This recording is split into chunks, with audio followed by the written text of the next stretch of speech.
My husband called one evening, saying he wants a divorce. Said I must talk only to his lawyer. So I decided to meet that lawyer myself. When I said yes, I'm the wife, the lawyer froze and began shaking. You know, sometimes, life hits you with a moment so sharp, so utterly devastating, it carves a line right through your existence. A clear before and after. For me, that moment came with 5 simple words. I don't love you anymore. We should end this. Those words, spoken on a chilly October afternoon, didn't just haunt my sleepless nights. They felt like a betrayal so profound, it made me question everything I thought I knew about love, trust, and even myself. I had to endure that gut-wrenching pain, and then face the slow, sickening realization that the man I'd built my life with had completely devalued me. And let me tell you, it was just the beginning of a fight I never expected to wage for my own life, for my own worth. But to truly understand that fight, to understand how I, Lena Carter, a 37-year-old commercial contract lawyer in Denver, Colorado, reclaimed my life, you need to know how it all began. I wasn't a naive girl. I was sharp, successful, respected in my field. I met Ethan Brooks, a charismatic 41-year-old CEO of a high-end restaurant chain, at a business event. He was charming, confident, ambitious, everything I thought I wanted in a partner. I believed I'd found someone who understood the relentless pressure of a demanding career, someone who could walk beside me as we built empires. We married over 10 years ago, both of us soaring in our respective fields. But marriage, it turned out, wasn't like the romantic movies. After a few years, Ethan became a ghost. Our conversations dwindled, his evenings at home grew scarce. Instead, there were endless urgent meetings and lengthy business trips. Despite the flashing red lights, I clung to the hope that it was just a phase, that he was stressed, that we would get through it. Deep down, though, a cold dread settled in. He wasn't just physically absent, he'd abandoned me emotionally. I finally decided to uncover the truth, bracing myself for the worst. But what I found was only the first shot fired in a war for my own soul. Ethan wasn't sloppy. He was clever, a master of maintaining appearances. But no one, no matter how smart, can hide those tiny, incremental changes in their routine forever. I started noticing them over a year ago, broken promises, flimsy excuses about shareholder meetings or surprise inspections. I'll be in New York this week, then maybe stop by Dallas before heading back, he'd say, too casually. I was used to his busy schedule, but something in his eyes, a subtle shift in his tone, screamed lie. Then there was his appearance. Suddenly, he was meticulous.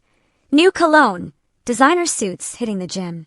When I joked, planning to become a model, he just gave a dismissive chuckle. Don't be silly, Lena. Just need to look professional for clients. I wanted to believe him. Perhaps it was love, or maybe just a desperate form of self-deception, but I couldn't accept that the man I loved could betray me. Until that Saturday evening. Ethan announced an urgent conference in Chicago. The moment he walked out the door, my resolve hardened. This time I would find out. I started in his home office. He was discreet, but not perfect.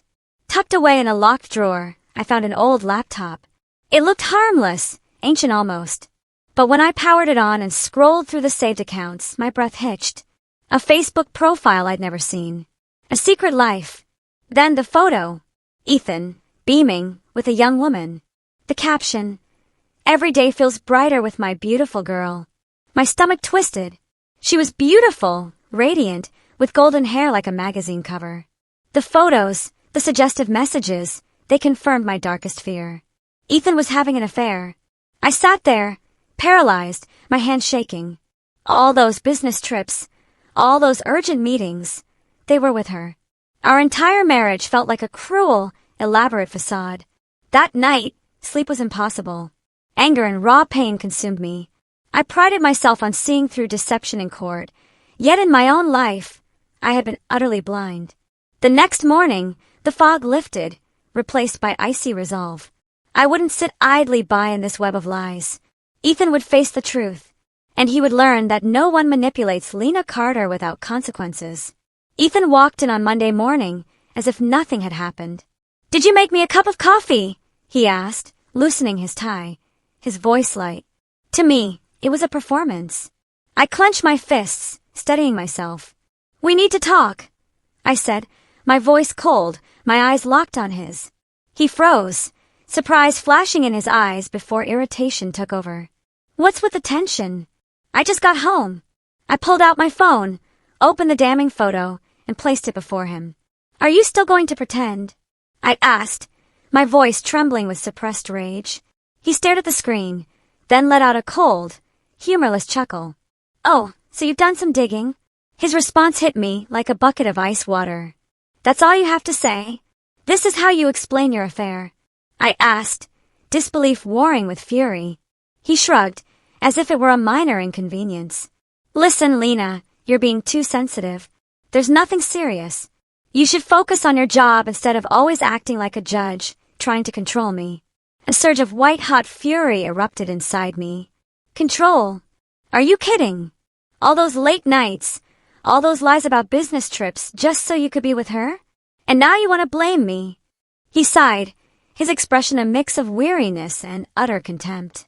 "Honestly, Lena, you're blowing this out of proportion. We're not the same anymore. You're too caught up in your lawyer career to care about me. And besides, you're not as attractive as you used to be." His words sliced through me. I stood frozen, unable to breathe. "What did you just say?" I repeated, my voice barely a whisper. He shrugged again, his tone cruelly detached. "You heard me. I want a wife who fits me better. Someone attractive, someone who knows how to take care of herself, and someone who doesn't obsess over pointless legal cases. Not a trace of remorse." I fought to keep my voice steady. "You really think cheating is the solution when you're unhappy?" He gave a cold, humorless laugh. "Honestly, yes. And just so you know, I've already made my decision. I'm filing for divorce. I don't want to continue this sham of a marriage. I've hired a lawyer, and you should start packing. You need to leave." I stared at him, my heart shattering into a million pieces. Over a decade of marriage, and this was it. "You're a coward, Ethan. But don't you dare think for a second I'll let you walk away without facing consequences." "Consequences?" He laughed, loud and derisive. "Lena, you don't stand a chance. You'll just embarrass yourself. I've got everything planned out." I didn't respond. Deep inside, a silent, burning vow formed. Ethan would pay. This wasn't the end. This was the beginning of my fight to reclaim my autonomy, my dignity. He had no idea who he was up against. I walked into my home office, my mind reeling, but a new spark ignited. Ethan thought he had the upper hand. He'd forgotten one crucial thing. I'm a lawyer, and I don't get backed into corners. As I sifted through old files, a memory surfaced, sharp and clear. Our prenuptial agreement. We'd signed it when?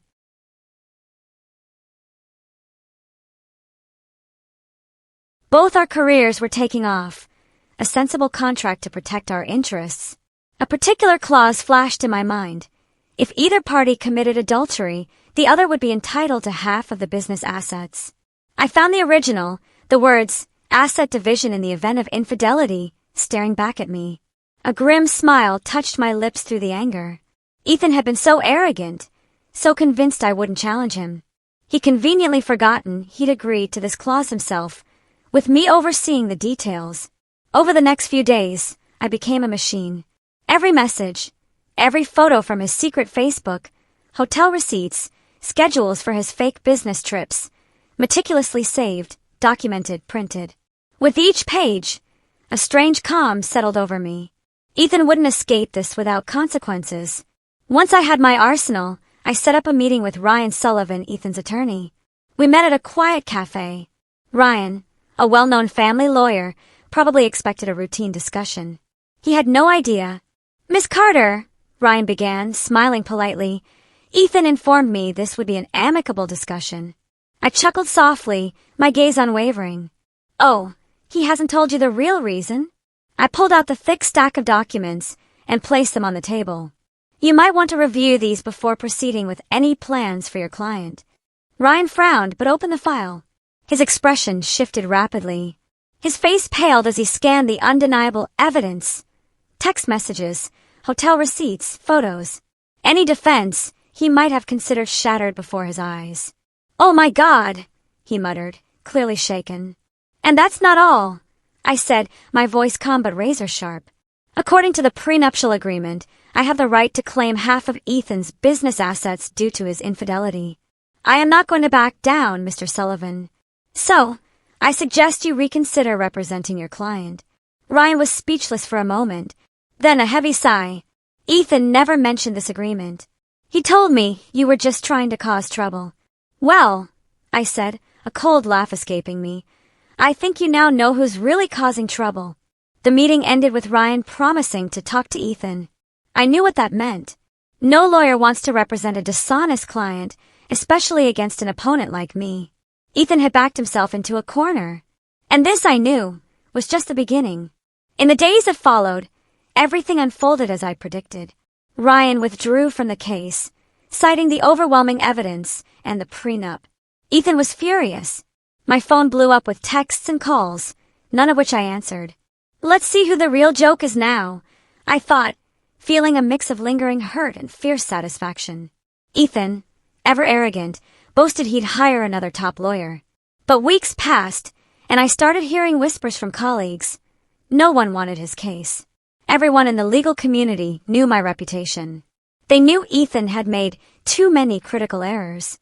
One Saturday morning, as I prepared for a virtual client meeting, the doorbell rang persistently. I frowned, surprised.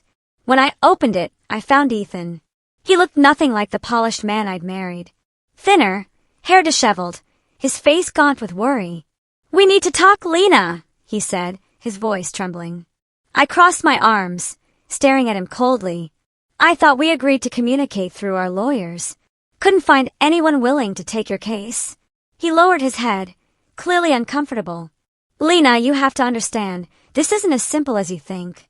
I know I was wrong. I've ended that relationship. Can we talk like adults?" I raised an eyebrow. "That relationship? You mean your mistress?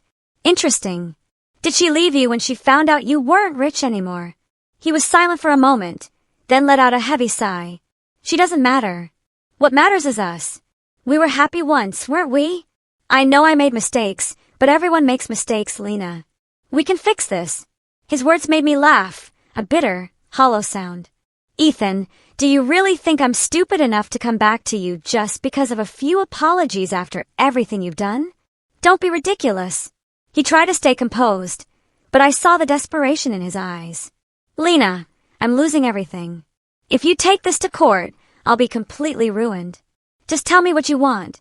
I'll do it, as long as you don't take half of my business." I stepped closer, looking him straight in the eyes. "Do you remember who wrote that clause into the prenup? You did.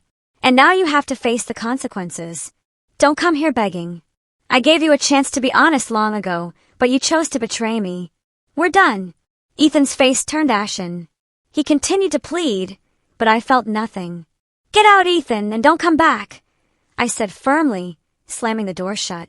Outside, I heard his footsteps retreat quietly. I stood still for a long moment, exhaling deeply. This battle was almost over. Ethan had thought he could control me forever. Now he knew the harsh truth. I was the only one who controlled my life. The divorce proceedings concluded faster than I'd ever imagined. The undeniable evidence and the clear prenup stipulations left Ethan utterly defenseless. He had no choice but to concede, granting me half of his business assets. We didn't even have to drag it through court. I won convincingly. But the victory didn't bring the joy I'd once anticipated. It was simply the final step in closing a painful, devastating chapter. Weeks later, news of our divorce rippled through the business community. Ethan's partners were shocked. His thriving restaurant chain faced significant financial challenges. Without enough cash flow to maintain his lavish lifestyle, he was forced to sell his sprawling Denver mansion and move into a modest rental.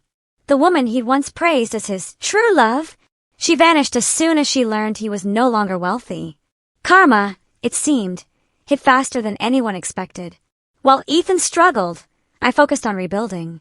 The business shares provided a stable income. I hired a professional team to manage them, allowing me to fully immerse myself in my legal career and, crucially, to take care of myself. One day my best friend, Emma, called. "Lena, we should go somewhere to relax this weekend. You fought so hard. It's time to enjoy the fruits of your victory." Her suggestion made me genuinely laugh. She was right. I had spent too long fighting, weathering the storm. It was time to live. That weekend, we drove to Aspen, rented a small villa. We hiked, breathed in the fresh mountain air, watched the stunning sunset. For the first time in months, I felt a true sense of relief. Life is so beautiful, Emma, I said, a real smile on my face. I forgot what it felt like to breathe freely. And you deserve it, she nodded. No one has the right to make you suffer anymore. It's time for you to live for yourself. Her words were a wake-up call. I returned with a new mindset. I bought a new house, not to flaunt anything, but to create a space that was truly mine. I decorated every corner, selecting each piece of furniture to match my taste, something I'd never done with Ethan. My life gradually stabilized, then flourished beyond my expectations. Major legal cases came my way. Clients trusted me, and my firm respected me not just for my expertise, but for the resilience I had shown. One afternoon, an email popped up in my inbox. From Ethan. The subject line, "Can we talk?" I opened it. Apologies. He admitted he was wrong. He wanted to meet, to apologize in person, hoping we could remain friends. I chuckled softly, shaking my head. Friends. After everything. I didn't respond immediately. It wasn't about revenge or lingering hatred. It was simply the realization that I no longer needed his apologies. My life had moved into a new chapter, and Ethan was no longer a part of it. I pressed delete, closed my laptop, and stepped outside to enjoy the gentle afternoon sunlight, feeling lighter and freer than ever before. This journey hadn't been easy, but it taught me invaluable lessons. No one has the right to control your life but you. And when you stand up for yourself, your strength will command the world's respect. I had weathered the storm, and I was now living the life I deserved, a life of freedom, success, and profound hope. Now, Lena's story is a powerful testament to resilience, but I want to share another story with you today, one that hit even closer to home for me. It's about a woman named Lillian Moore, a 35-year-old nurse, whose life was shattered by a betrayal so cold it involved her own innocent child. You see, sometimes the injustice isn't just about what they do to you, but what they try to erase. Lillian's days revolved around endless night shifts at a small hospital and the bright, infectious smile of her daughter, Ellie, who had just turned 6. Every time Lillian finished work, all she wanted was to rush home and hear Ellie shout, "Mom, today I drew a cat that can play the piano." Their little 2-bedroom rental was simple, but to them, it was their world. Ellie's messy drawings adorned the living room wall, a family of 3 holding hands under a rainbow. When Ellie taped up her latest masterpiece, Lillian would just smile softly and turn away quickly. The picture showed 3 people, but now it was only the 2 of them living in that house. Lillian and her husband, Brandon, had met in college. He was finance, she was nursing. When they married, Brandon was calm, thoughtful, and made her feel utterly secure. They used to be that couple, the one everyone admired. But that belonged to the past. About a month ago, Brandon dropped a bomb. His mother, Sylvia, had suddenly fallen ill. "Heart failure," he'd said. "The doctor says she needs constant care." Lillian was washing dishes, her hands submerged in cold water, frozen by his words. "So I'll go visit her," she offered. "I can request a few days off. Ellie would be thrilled to see her grandma." Brandon shook his head immediately. "No, she's in a special care phase. The doctor recommends limited contact. She's easily stressed. You understand, right?" Lillian tightened her grip on the dish towel. "Ellie and I are family, too, Brandon. She misses you. So do I." Her voice grew small, drained of strength. Brandon stepped closer, gently placing a hand on her shoulder, but his eyes shifted away. "I know, but right now, my mom needs me more than anyone."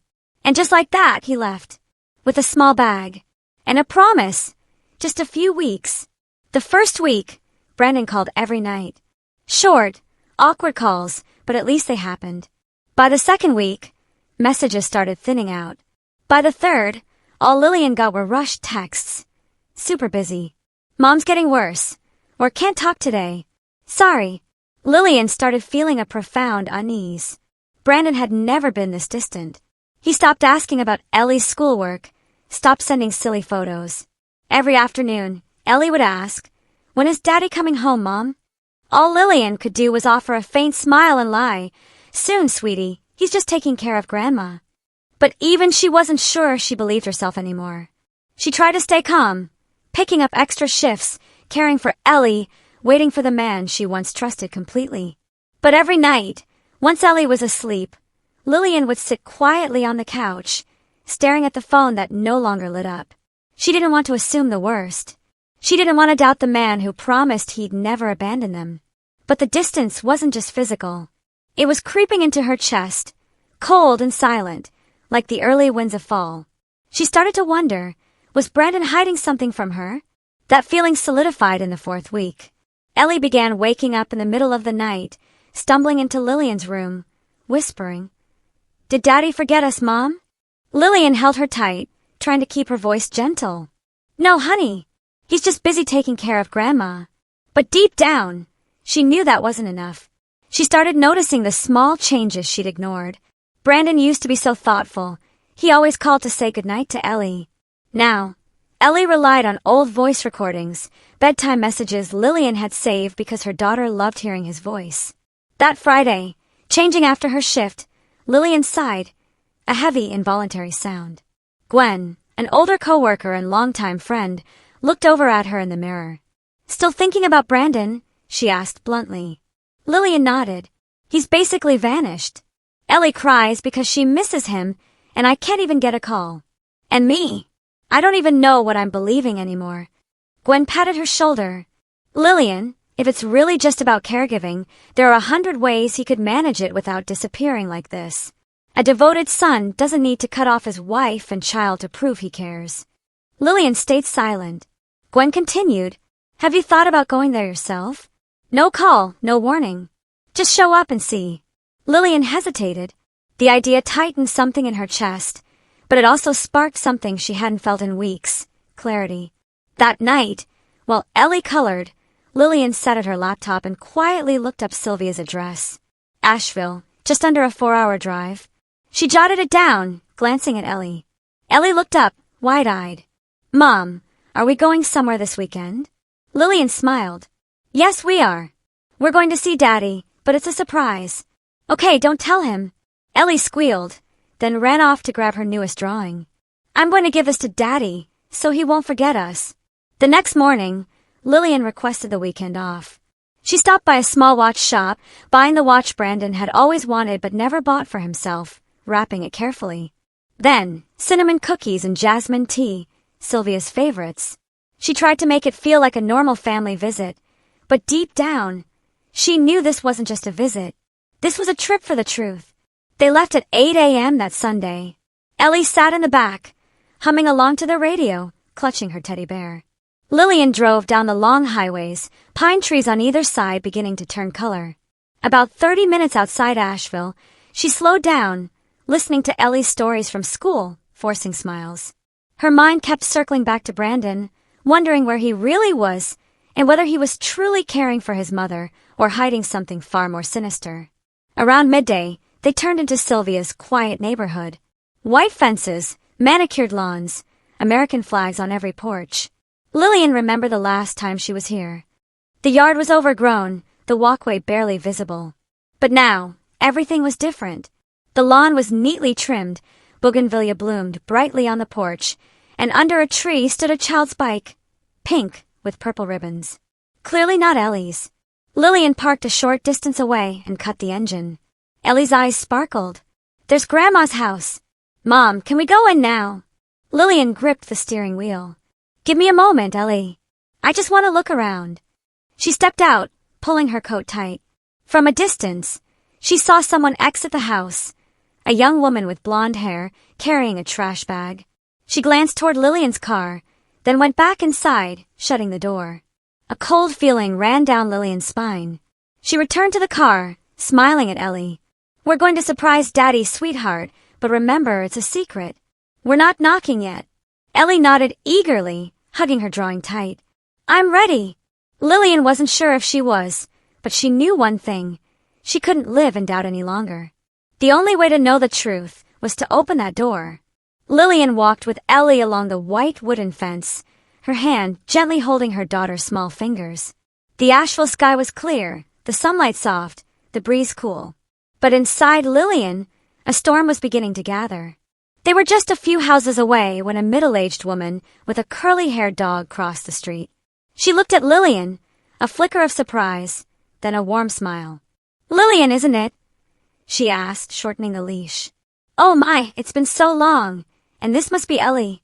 Lillian forced a smile, her heart hammering. "Yes, I'm Joyce, Sylvia's neighbor and close friend for decades," she said, smiling kindly at Ellie. "She's grown so much. I remember when she used to toddle around the yard." "I heard Sylvia was dealing with heart issues," Lillian said cautiously, testing the waters. "So, we thought we'd visit without warning." Joyce chuckled. "Heart issues? Not at all. Just last week, she went to the grocery store with Brandon and that blonde girl, what's her name again? Oh, Lauren. They even brought a little boy with them. Such a sweet kid. He kept calling Sylvia Grandma the whole time." Lillian froze. Ellie looked up at her, mouth slightly open, but didn't say a word. "You said Brandon went to the store?" Lillian asked again, trying to keep her voice steady. "Sure did." Joyce laughed, oblivious to Lillian's stiffening expression. "He even helped me carry water bottles from the car. They look like a real family. It's nice, Sylvia has grandkids to keep her company now that she's older." Lillian simply nodded, thanked her, and kept walking. Each step felt heavier than the last. Now she understood why Brandon didn't want her to come. Why the text stopped. Why Ellie had been quietly erased from his life. But she needed to see it with her own eyes. The cream-colored house came into view. The garden carefully maintained, lavender blue flowers blooming evenly in the sun. The front door was slightly ajar. Lillian's heart clenched. "Ellie, stay right here with me," she whispered. "We're not knocking yet." Ellie nodded, clutching her drawing of the purple-dressed cat. Lillian stepped closer. From the cracked door, laughter echoed clearly. "No, Lauren. You're the one who filled the pan with oil." Brandon's voice rang out. Light, relaxed, warm. A stark contrast to his "I'm busy" messages. "I know, but your pancakes were amazing," a woman's voice replied. Sweet, youthful. Lillian swallowed hard. "Tate, don't spill orange juice on the couch again." Sylvia's voice chimed in, vibrant and full of energy. "I just cleaned that yesterday." A child giggled. "Sorry, Grandma." Lillian gently pulled Ellie closer. "Do you want to see Daddy?" she asked softly. Ellie nodded, eyes wide with wonder. Lillian lifted her just enough so she could peek through the door. Ellie's face changed immediately. Lillian leaned in. The living room was bathed in sunlight. Brandon sat on the couch, his arm wrapped around a pretty blonde woman in a sky-blue dress. She leaned her head on his shoulder, smiling brightly. On the rug, a little boy, maybe 5, played with toy cars, humming along. And Sylvia, the woman Lillian worried was bedridden, walked in from the kitchen with a tray of orange juice and cookies, her steps firm, healthier than Lillian had ever seen her. "Brandon, I really love it here," Lauren laughed. "It's peaceful, cozy. It feels like home." "Because it is home," Brandon replied, leaning down to kiss her forehead. "And you're my family." "Daddy, play cars with me," the little boy yelled. Brandon laughed. "All right, Tate. I'm coming." It felt like someone had punched Lillian straight in the chest. Ellie clutched her arm. "Mom!" Her voice trembled. "That man is my dad, but he..." Lillian placed her hand over Ellie's mouth. "Sure. Not yet. Not now." Her voice was rough, barely above a whisper. They stepped back, pressing themselves against the outer wall, breathing heavily. Lillian held her daughter tightly as her mind spun. What was happening? The man she trusted, the man she loved, had been living the past month as someone entirely different. With a different woman, a different child, an entirely different life. She closed her eyes, trying to steady her breath. Not because she was weak, but because she needed clarity. She needed to know exactly what to do next. And she knew she needed evidence. Lillian held Ellie tightly, trying to shield her from the brutal reality that had just shattered before them. Her heart felt like it was being squeezed, not just because Brandon had betrayed her, but because Ellie, The little girl who still drew pictures of a family of 3 had just witnessed her father calling another child his son. Lillian took a deep breath, looked around, then knelt. "Wait here for a moment, sweetie. Mommy has something very important to do." Ellie nodded, her eyes still wet with tears, clinging to her stuffed bear. Lillian stepped back towards the trees, quietly pulling her phone from her pocket. The screen reflected her face, pale, but no longer trembling. She switched to video mode, steadied her hand, and crept back toward the front door. It was still ajar. Inside, laughter and conversation flowed easily, as if the world was completely at peace. A world where her daughter and she did not exist. She aimed the phone's lens inside and began recording. Lauren sat beside Brandon on the couch, head resting on his shoulder. Tate, the boy Lillian now understood was Lauren's child, ran around the coffee table with his toy cars. And Sylvia, Lillian's mother-in-law, placed a tray of cookies on the table, her voice cheerful, her body full of energy. "Brandon, I'm so glad you finally did the right thing," Sylvia said. "Lauren is who you should have chosen from the start. That Lillian girl. I told you so many times." Lillian gripped her phone tighter. Every word was recorded, clear as day. Brandon chuckled. "Mom, let's not talk about the past. Everything's almost taken care of." "Almost." Lauren tilted her head. "Are you sure? I still worry. What if she finds out?" "No way," Brandon replied confidently. "Lillian believes anything. All I have to say is Mom's seriously ill and she listens. She's never questioned me." Lillian bit her lip until she tasted blood, just to stop herself from gasping. "What about Ellie?" Lauren asked. "She's still your daughter, right?" Brandon shrugged, grabbing a cookie. "Lillian will handle her. Ellie's the only one I feel guilty about, but honestly, Tate needs me more. He's part of this life now, and the little girl, she's not important anymore." Lauren's voice was quiet, but pointed. Brandon paused, then exhaled. "I have a new family now, Lauren. Ellie, she'll just have to adjust." Lillian stopped recording. Her hands were shaking, not from fear, but from fury. From an unshakable resolve. Brandon hadn't just betrayed her. He betrayed their daughter, the same child he once rocked to sleep.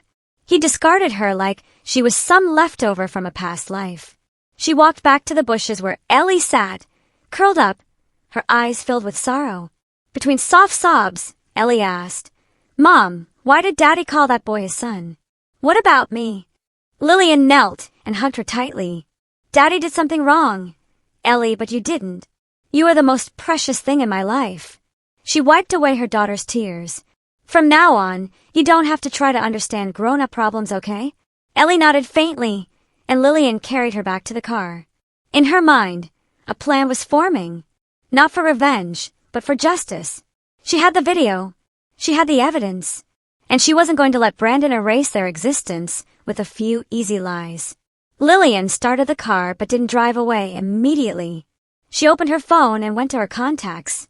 Her fingers stopped on a name she never thought she'd need. Rachel Linwood, an attorney she'd met during a patient dispute. A sharp, no-nonsense woman. But fair. She hit call. "Hello. Hello, Rachel. It's me, Lillian Moore. I need to see you as soon as possible." Her voice was firm, no longer wavering. "I have proof, and I'm ready to fight." After hanging up, Lillian looked at Ellie in the rearview mirror. Her daughter was hugging her stuffed bear, eyes distant. Lillian knew she couldn't afford to hesitate anymore. From this point on, she wasn't just a betrayed wife. She was a mother, and she would not let anyone discard her daughter so easily. Lillian left Asheville that very afternoon, making sure the video was backed up to both a hard drive and the cloud. On the way back to Raleigh, Ellie fell asleep in the back seat, still clutching her old stuffed bear. Lillian drove in silence, her thoughts racing, but with razor-sharp clarity. No more tears, only action. The moment she got home, she called Rachel Linwood, Gwen's former colleague, now a family and custody attorney. Lillian had never imagined she'd need her. But today, it wasn't just a need, it was a necessity. Rachel scheduled a meeting for the next morning. Before bed, Lillian texted her mom, Elaine Moore, who lived less than an hour from Raleigh. "Mom, I need to leave Ellie with you for a few days. I'll explain when I arrive." Early the next morning, Lillian gently woke Ellie. She was still tired but didn't ask many questions. Lillian drove her to her mother's house. Elaine opened the door, worry etched in her eyes the moment she saw Lillian. "What's going on, sweetheart?" Lillian took a deep breath. "I'll tell you everything, but right now I just need you to watch Ellie for a few days. I have something important to take care of." Her mom hugged Ellie, whispering into her ear, while Lillian stood there, clutching the folder and the phone holding the devastating truth. By 8 a.m., Lillian was at Rachel's office, a small red brick building in a quiet area downtown. Rachel, a Jewish woman in her early 40s with short curls and sharp, steady eyes, greeted Lillian with a firm handshake and led her into a private meeting room. Lillian placed her phone on the table. "I need a divorce, and I want full custody of my daughter." Rachel sat silently for 5 full minutes, watching the video. She didn't say a word until it ended. Then she hit pause, looked up at Lillian. "You have everything I need. Visuals, audio, context, timestamps. This isn't just evidence of infidelity. It's concealment, deception, and likely grounds for moral misconduct in a divorce case. The court will lean entirely in your favor." Lillian nodded, her voice raspy. He had the nerve to say Ellie didn't matter anymore. Rachel picked up her phone and called her assistant. "Prepare an emergency petition for an irreconcilable divorce.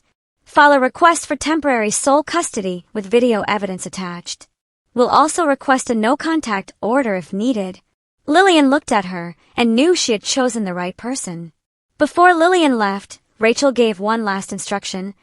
"I need you to do one more thing before we formally proceed. Check your joint bank account." That same afternoon, Lillian went to the bank. It only took a few minutes to log in. And there it was. Brandon was still using the credit card linked to their joint account for purchases, including items for Lauren and that child. Lillian immediately followed Rachel's advice. She withdrew half the money, transferred it into a new account under her and Ellie's names, and locked all outside access through her phone. That evening, Lillian returned to her mother's house and had dinner with her and Ellie. Her mom looked at her, and for the first time in years, she saw someone who wasn't lost or hesitant. "You've made your decision?" she asked. Lillian nodded. "Not just for me, Mom. For Ellie. I won't let her grow up in a world where people can throw her away like something used." Her mom squeezed her hand without another word. That night, Lillian lay next to Ellie, listening to her steady breathing, and felt something she hadn't felt in a long time. She was no longer afraid of Brandon. Not afraid of his excuses, his blame, or the fake little family he was trying to build in Asheville. She had lost enough. Now it was time to reclaim what was hers. Through the undeniable silence of evidence, through the law, and through the fierce clarity of a mother who would never surrender. 2 days later, Lillian stood in front of the familiar white gate of that house in Asheville, a place that once symbolized her trust, and now would become the end of every last illusion. Next to her stood Rachel Linwood, dressed in a charcoal suit, posture firm, eyes cold but resolute. In her hand was a folder, stamped and ready, divorce papers, custody petition, financial documents, and the video, the one that captured every word of betrayal. Rachel looked at Lillian. "Ready?" she asked quietly. "More than ever," Lillian replied, her voice steady. They walked up the stone path, bougainvillea still blooming brightly over the porch, a cruel contrast. Rachel rang the doorbell. A few seconds later, Brandon opened it. His face froze in total disbelief. "Lillian, what are you doing here?" Lillian looked straight at him, expressionless. "I came to finish what you started." Brandon glanced over Lillian's shoulder, then at Rachel. "Who is she?" "Rachel Linwood, my attorney," Lillian answered for him. "We need to talk. Now. It's not a good time. Lauren and Tate are napping, and my mom, because your fantasy life is about to be exposed," Rachel interrupted, her tone calm but firm. Lillian stepped through the door before Brandon could stop her. The living room looked exactly as it did through the crack in the door, tidy, cozy, complete, but without a place for Ellie. Lauren walked out from the kitchen, coffee mug in hand. Her eyes landed on Lillian, then darted to Brandon in panic. "What is she doing here?" she asked quickly, setting her mug down. Lillian didn't answer. Rachel opened her folder and pulled out several documents. We're here to serve divorce papers, supported by full evidence of deceit, concealment, and betrayal.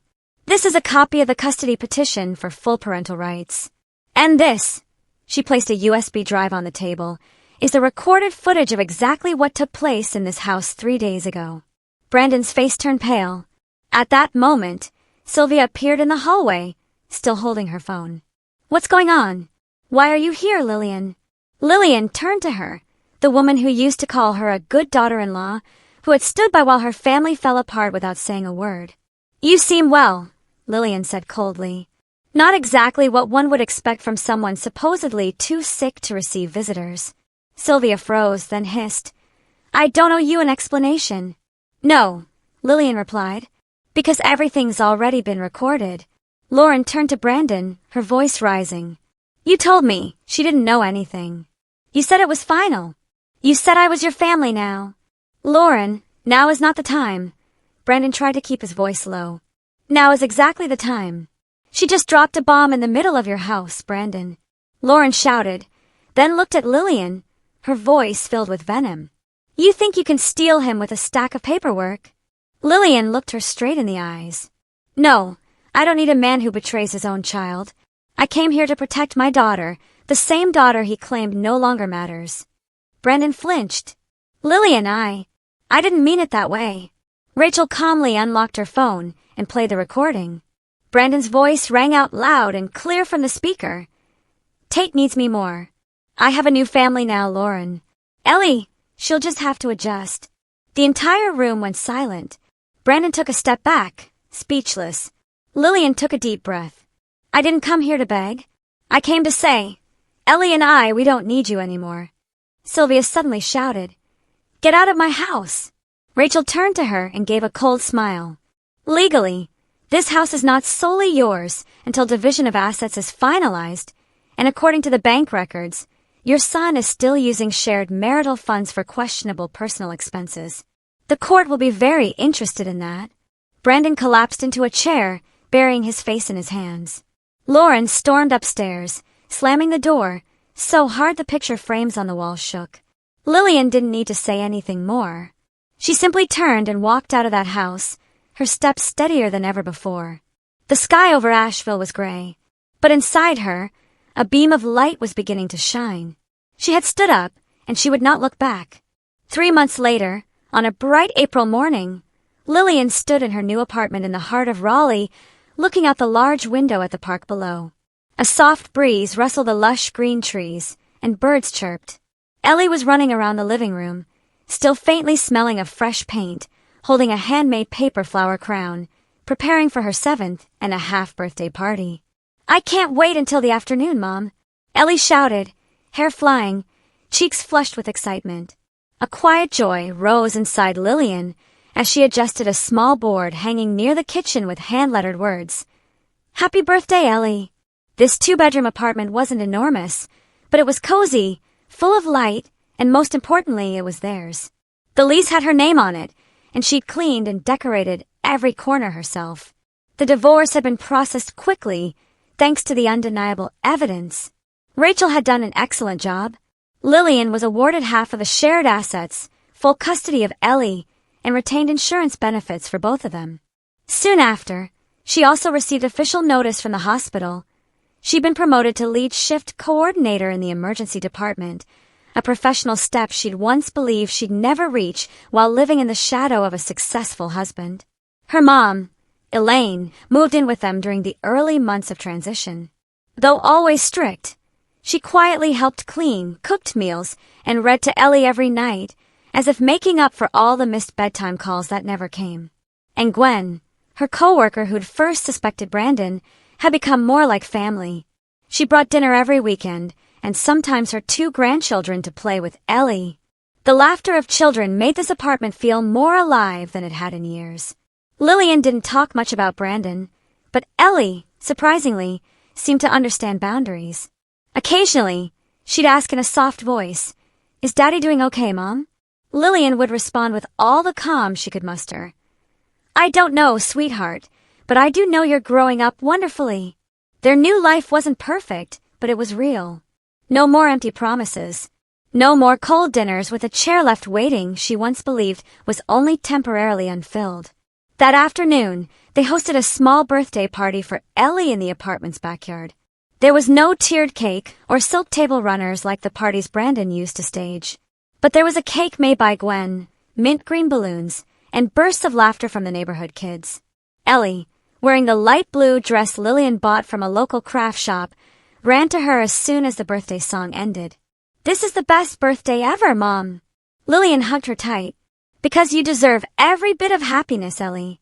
Elaine was slicing cake, Gwen pouring juice, and Lillian just stood there quietly, watching everyone. For the first time in a long time, she felt everything was finally on track. In that moment, she glanced beyond the apartment's fence. A familiar car was parked across the street. Brandon was standing beside it. He didn't walk in. He just stood there quietly, hands in his pockets, watching Ellie from afar. Lillian didn't call Ellie. She didn't approach him. She only looked at him once, just long enough for Brandon to see clearly. Her daughter, and she no longer belonged to the world he had tried to hide them from. A few minutes later, the car drove off. No one else noticed, but Lillian knew her closure wasn't just legal. It was a true release from everything she once tried to hold on to. Ellie hugged her teddy bear and whispered in Lillian's ear as she blew out her candles. "Mom, you know what? I don't remember last year's birthday, but I'll remember this one forever." Lillian's throat tightened with emotion. "Because this year, you got to be yourself. And so did I." 10 months after the court officially granted Lillian full custody of Ellie, she heard news about Brandon from an old acquaintance. Not from him, of course, but through a mutual friend's social media post. That friend had once worked at the same insurance company. Brandon had quit his job. In reality, he was terminated after the company discovered he had been using his corporate credit card for personal spending, including weekend getaways with Lauren and her son. This behavior not only damaged his credit record, but also entangled him in an internal lawsuit that lasted over 6 months. Lillian wasn't surprised, just disappointed that the man she once trusted had chosen to lose everything by his own arrogance. Lauren had left just a few months after their confrontation in Asheville. She packed up and left the house with Tate without leaving a single note. Rumor had it she found out Brandon had secretly been texting a young female colleague. Same old habits, unchanged.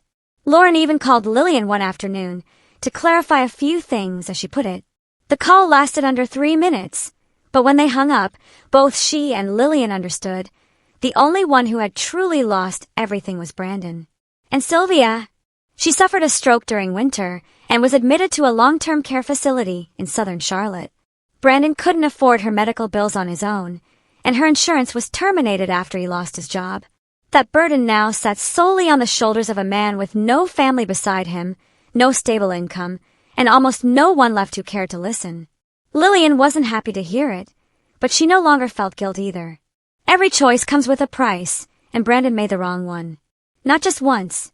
One afternoon in June, Ellie and Lillian went with Gwen to a local fair in the center of town.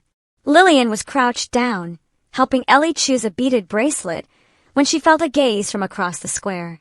When she looked up, she saw Brandon standing there about 30 feet away, hands in his pockets, looking noticeably thinner than before.